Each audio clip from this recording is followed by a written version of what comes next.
শুকরিয়া আদায় করতেছি মহান রব্বুল আলামিনের দরবারে। রব্বুল আলামিন ফিতনা ফাসাদের যুগে দুনিয়ার সমস্ত কাজ থেকে বিরত রেখে ওলামায়ে কেরামদের মজলিস, জাকিরিন, শাকিরিন, সালিহিন, অনেক আল্লাহর খাস বান্দারা এই মজলিসের মধ্যে আছে, যাদের সঙ্গে আমাদের জীবনের একটা সময় আল্লাহ রাব্বুল আলামিন কাটাবার সুযোগ করেছে। শুকরিয়া আমি সবাই বলে আলহামদুলিল্লাহ। অনেক লোকের কানে মাহফিলে দাওয়াত পৌঁছার পরেও সুযোগ থেকে সফল আসে নাই। আবার তালাশ করলে দেখবেন বহু দূর থেকে কষ্ট স্বীকার করে আল্লাহ অনেক বান্দারা পাগলের মতো ছুটে চলে আসছে। মান যাত্রা বাজাবা, যে যে জিনিস পাওয়ার জন্য চেষ্টা করে ওই জিনিসে পাইয়াও যায়। ওই পাশে দূরে কোন মাইকে দিয়ে শব্দ রিপ্লাই করে বাহিরে, আরে এদিক থেকে তো পাইতেছে, এদিকে রিপ্লাই হয়। দেখো তো কোন ফলন, দেখো তো। আর মাঠের ভিতরে শব্দ বাহিরে শব্দ একরকমের মতো, একরকমের। এই ডাইনটার বাম পাশে শব্দ, পিছনে যত ধরনের শব্দ একরকমের, একরকমের লাগলে সুন্দর।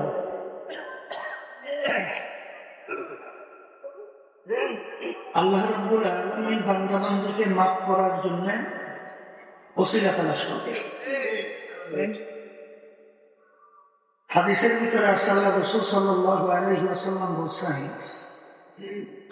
বান্দাকে মাফ করার মতো কোনো আমল বান্দার নাই। আল্লাহ রাব্বুল আলামিন বলবেন, দেখো ফেরেশতারা, আমার বান্দার জীবনের কখনো হক্কানি আলেমের সঙ্গে এক দস্তারখানে বসতে পেরে, এক মজলিসে বসতে পেরে তালাশ করে পাওয়া গেছে রব্বুল আলামিন জীবনে একবার বসছিল। যাই অফিলে আমাকে মাফ করে দেব। আজকে যারা মাহফিলে আসছেন নিয়াদের সহিত, এই ওসিলে আল্লাহ রাব্বুল আলামিন মাফ করে জান্নাতের ঘোষণা দিতে পারে। আমার আব্বাজান বলতেন, কমপক্ষে 50 লক্ষ নেকির কম আমলনামা জমা হতেই পারে না।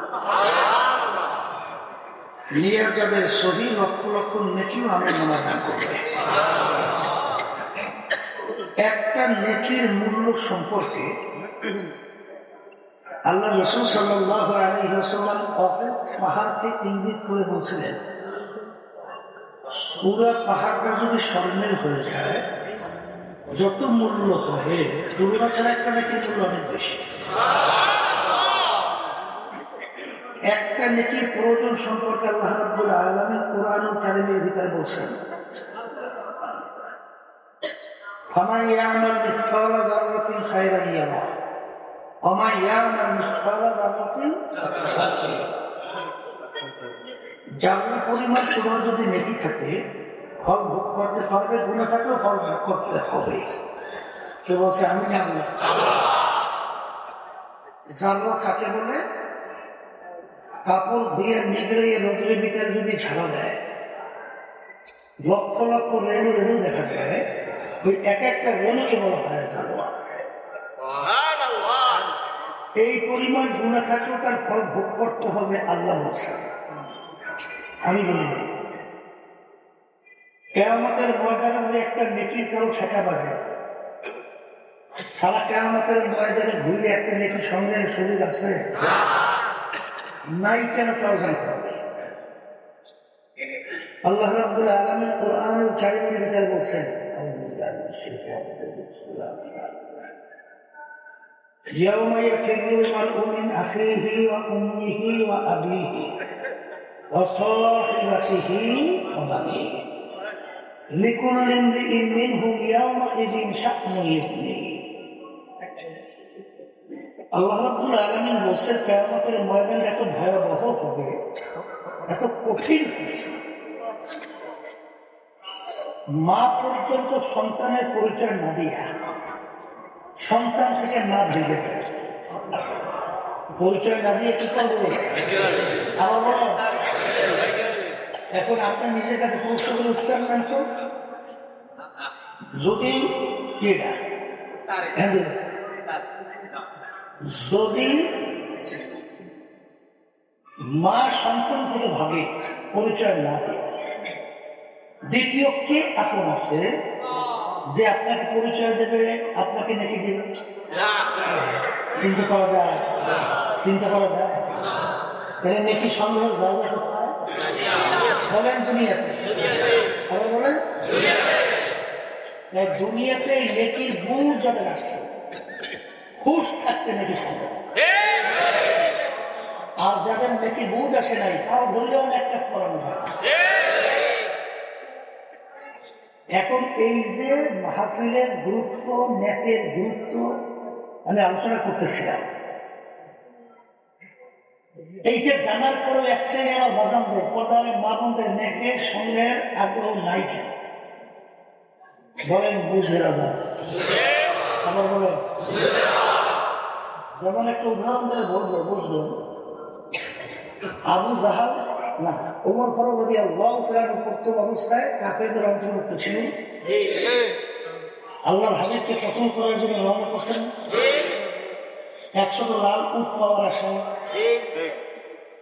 অল্প সময়ের ব্যবধানে আল্লাহ রাব্বুল আলামিন এমন বুঝ তাকে দান করলেন, এখন মুসলমানদের ভিতরে একজন নেতা হয়ে গেল, ইসলামের স্লোগান দিয়ে রাস্তাঘাটে প্রকাশে নেমে গেছে।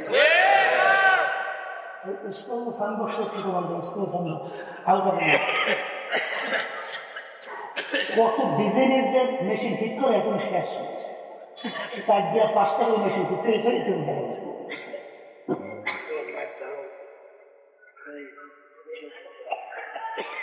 যেই কথা বলতে চাইছিলাম, এই ওমর ফারুক রাদিয়াল্লাহু তাআলা বুঝ আসার পরে তখন তিনি ঘোষণা করছেন কাফেরেরা, আমি ওমর মুসলমান হয়ে গেছি। স্ত্রী যদি বিধবা করতে চাও পারলে আমি ওমরের সামনে আসি, সন্তান এতিম করতে চাও আমি পারলে ওমরের সামনে আসি, আমি ওমর মুসলমান হয়ে গেছি। একটু আগে যে আল্লাহ রাসূলকে কতল করতে রওনা করছে, সেখন ইসলামের পক্ষের একজন সৈনিক হয়ে গেছে। এই বুঝের পার্থক্যের কারণে এই ঘটনা ঘটছে। এই জন্য বুঝার জন্য আমার ভাইদেরকে পর্দারে মানুষদেরকে বলবো, বোঝা না বোঝা ভালো মন্দ সব কিছু যে কদিন দুনিয়ার চক্ষু খোলা থাকবে, আর যেদিন সিনেমার চক্ষু বন্ধ সব কিন্তু বলবে। কোরআন কারীম এখন আমাদের মাঝে আসে না নাই? প্রায় 15-16 বছরের কাছাকাছি নাজিল হল আল্লাহর হাবিবের উপরে। আল্লাহ রাসূল সাল্লাল্লাহু আলাইহি ওয়াসাল্লাম দুনিয়ার শিক্ষার দিক থেকে বকালাম ছিল, বকালাম বলা যায় না, মানে উম্মি। তিনি তার নিজের দস্তখত করতে জানতেন না, সাইন পাও করতে জানতেন। কোরবান কিভাবে রাখতেন? আংটি মোবারক দিয়ে সিল মারতেন। বছর 2 আগে এক ডক্টর চরমনাইতে আসছিল, সে আল্লাহর হাবিবের উপরে আংটি দিয়ে সিল মারা চিঠি, ওইটা একটা কাছের বান্ধবী আমার জন্য হাতিয়ে এসে নিয়ে আসে। তখন দেখলাম আল্লাহ রাসূল সাল্লাল্লাহু আলাইহি ওয়াসাল্লামের আংটি মোবারকের সিলটা কেমন ছিল। আল্লাহ রাব্বুল আলামিন তাকে শিক্ষা দুনিয়ার দিক থেকে কেন দেয় না? কাফেরেরা, নাস্তিকের দলেরা, বেঈমানের দলেরা, এসব বিদেশি চক্ররা বলার সুযোগ পেয়েছে। লোকটা মেধাবী ছিল, জাহিলি ছিল, পাণ্ডিত মানুষ ছিল, নিজে কোরআন নেই খেলেছে। বর্তমানে বাংলাদেশের নিয়ে দিনের রাত বানায় না, আবার রাত্রের দিন বানায় না।